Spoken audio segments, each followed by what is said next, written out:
À l'hôpital, l'ambiance, c'est vraiment, on est tous un peu inquiets et on n'a pas une baisse de morale parce que face à nos patients, ils ne le verront pas, ils ne le sentiront pas, mais on est quand même fatigués et inquiets.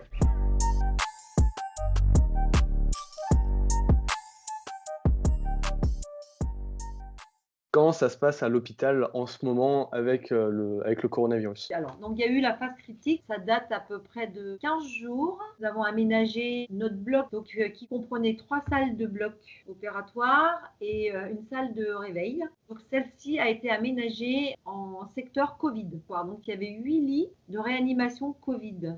Et aussi, comment ça se passe en fait une réanimation Covid? La réanimation Covid, donc ça veut dire que c'est des patients graves qui nécessitent une surveillance respiratoire. Soit ils étaient intubés parce que ne pouvaient pas, l'oxygénothérapie à débit important ne suffisait plus. Par exemple, la dernière fois où moi j'ai travaillé en réanimation Covid, c'était le dimanche de Pâques. La majorité étaient des hommes entre 50 et 70 ans.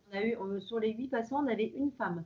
C'était vraiment des patients graves, donc ça nécessitait des soins de Ouais. réanimation. Le personnel était entièrement habillé avec des masques, des visières, enfin on essayait de s'adapter. Et c'était pas trop dur d'être toujours comme ça sous stress? J'avoue que c'est difficile en fait, parce que déjà la réanimation, j'en ai fait voilà, une quinzaine d'années. Pas notre vrai rôle parce que nous on est plutôt infirmière anesthésiste, mais c'est vrai qu'habillé, avec une pathologie qu'on ne maîtrise pas, des patients gravissimes, qu'il faut leur faire du ventral, les aspirer en système clos. Tout à l'heure tu disais la deuxième phase, est-ce Alors, que ça s'est calmé depuis 2-3 semaines? Alors depuis, ça va faire à peu près 15 jours qu'on ressent le «calme» entre guillemets. Déjà cette réanimation Covid, elle a été fermée, ce qui veut dire que ces patients-là, malheureusement, soit ils ont été transférés dans d'autres services moins graves ou soit ils sont décédés parce que malheureusement, la moitié des patients intubés, ventilés Covid mouraient. Comment ça se passe quand quelqu'un arrive à l'hôpital? Sachant que chaque patient qui arrive est testé du nez au niveau des fosses nasales. S'il est négatif, il est opéré. S'il s'avère qu'il est positif, on a équipé notre bloc, nos salles de bloc. Il y a une salle de bloc qui est réservée au Covid. Tous les gens qui sont opérés dans cette salle. Pour chaque patient, on a les masques FFP2, nous avons les visières, nous avons les gants, nous sommes très bien équipés. Ah et justement vous avez, et même aussi pour le personnel soignant, vous avez assez de masques, Moi, on n'en a jamais manqué, à part que les FFP2, on a vu qu'ils étaient périmés depuis 2009. C'est quand même mieux que rien. Mais on n'a jamais, on nous donne les masques au compte-gouttes. et les tests? Alors les tests, il y a pas les tests sérologiques ne sont pas arrivés sur la Riboisière. L'utilisation la plus large possible des tests et la détection est une arme privilégiée pour sortir au bon moment du confinement. Il y a juste les prélèvements donc dans l'oropharynx ou les tests au niveau des amygdales. Toi, tu as contracté le coronavirus.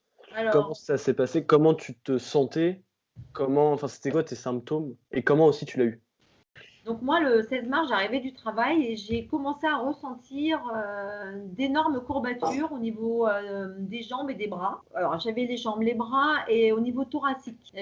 C'était transfixiant au niveau du thorax et du dos. J'ai pris donc du Doliprane. Milieu de nuit, ça a été très violent, des grosses courbatures, ça a recommencé. À nouveau du Doliprane toutes les 6 heures et c'est là que j'ai réalisé que c'était certainement ça. Une sensation que j'avais jamais connue en fait. Après, il y a eu le sinus, ça m'a provoqué une sinusite et des yeux qui me brûlaient. La toux est arrivée en troisième position, des quintes de toux avec quelques gènes de respiratoires. Et j'ai eu la aminosie et anosmie. Mon odorat et mon goût ont disparu à peu près au bout de 5 jours. Voilà, donc j'ai récupéré au fur et à mesure.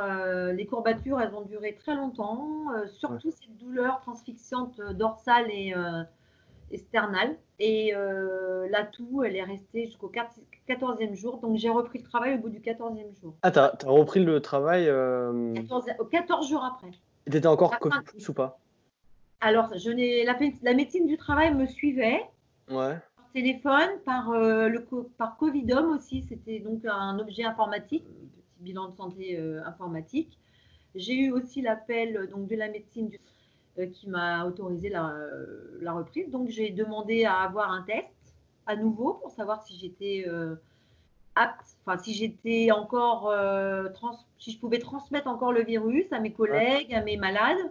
Et non, il n'y avait pas de test prévu pour moi. Et tu sais comment tu l'as attrapé, le virus, pas? Enfin, par un Alors, patient. malheureusement, on n'en sait rien. Moi, selon moi, c'est que un chirurgien arrivant d'Italie de vacances, Lombardie, est venu travailler sans quarantaine. Il est resté, après son séjour en Italie, il est venu travailler, opérer. J'ai travaillé 3 jours avec lui. Il a été dépisté positif. Et donc, moi, 7 jours après, j'étais atteinte. Si tu as un petit mot de la fin ou si tu veux appuyer sur quelque chose. Nous, en tant que soignants, on a apprécié tout ce qui a été fait autour de nous. On a eu une grosse solidarité de la population, donc on n'a pas l'habitude d'être encouragé ainsi. Et je trouve que c'est dommage qu'il ait fallu cette pandémie pour que la population et tout le monde se rendent compte à quel point on était quand même tout le temps comme ça en fait. On est près des patients, on est en première ligne. C'est notre boulot, hein, c'est notre travail, on le fait Covid ou pas Covid, ce sera toujours ainsi. Mais ça nous a fait chaud au cœur, on a été gâtés, plusieurs boîtes nous ont offert des repas chauds, des repas froids. On a eu des petits cadeaux, c'était très agréable d'avoir ça. Bon, ensuite, n'empêche que nous sommes quand même très inquiets de travailler dans ces conditions actuelles. On ne sait pas ce qu'on fait bien, si on fait bien, ce qui va se passer. On est un petit peu dans l'expectative, dans l'inconnu en fait. C'est la première fois que nous rencontrons cette situation. Donc on essaie de faire face, mais j'avoue que là, à l'hôpital, on est tous un peu inquiets et on n'a pas une baisse de morale parce que face à nos patients, ils ne le verront pas, ils ne le sentiront pas, mais on est quand même fatigués et inquiets. What a wonderful world.